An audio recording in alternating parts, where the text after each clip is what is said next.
صبح اولین روزی که از اتاقم بیرون اومدم هنوز نمیدونستم قراره چند هفته دیگه نگاه هم به آدما حتی به زندگی عوض بشه.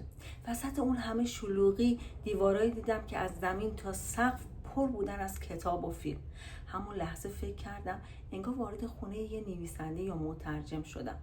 اما وقتی در انبار ابزار باز شد تازه فهمیدم ماجرای اصلی هنوز شروع نشده. من تا اون روز حتی یه بارم با اره برقی کار نکرده بودم. صبح اولین روز هنوز احساس میکردم مهمون یه دنیای ناشناختم. آروم از اتاقم اومدم بیرون. یکی از گربه ها از بالای کتابخونه مستقیم من رو نگاه میکرد. راستش رو بخوای فکر میکنم اون روز اونم به اندازه من کنجکاو بود. وارد آشپزخونه شدم. راجر پرسید صبحونه میخوری؟ گفتم آره. چند دقیقه بعد اولین صبحونه توی مزرعه رو داشتم امتحان میکردم. یه تخم مرغ ساده کنار نونایی که برخلاف نونای ایران مزه شیرین داشتن. اولین لقمه رو که خوردم ناخودآگاه به خودم گفتم مگه نونم میتونه شیرین باشه؟ صبحونم تموم شده بود. راجر رفته بود از خونه بیرون و دونا هنوز از اتاقش بیرون نیامده بود و من نمیدونستم باید چی کار کنم. یه بار به اتاقم برگشتم، دوباره اومدم بیرون، فقط توی خونه قدم میزدم و اطرافم رو نگاه میکردم.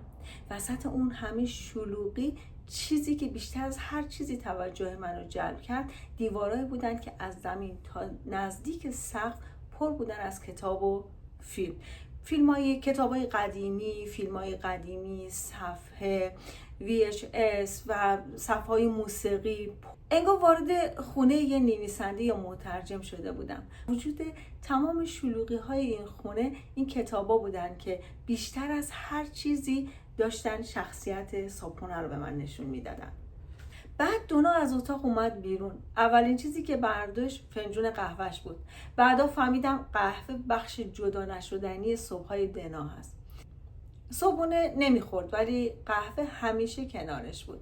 لبخند زد و گفت اگه آماده ای بیا بریم مزرعه رو بهت نشون بدم. با هم قدم زدیم. هر چند قدم یه کار نیمه تموم بود. یه جا حصارا آسیب دیده بودن، یه جا شاخه‌های خشک باید بریده میشد. مرغا بودن، اسبشون بود، درختای میوه بود، باغ پسته. به هر طرف که نگاه میکردم کاری بود که باید انجام میشد.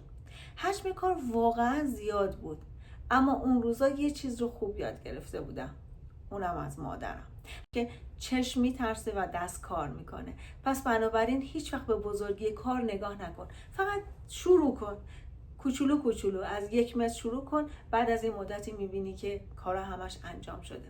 بعد از تور مزرعه دونا ازم پرسید که میخوای داخل کار کنی یا بیرون.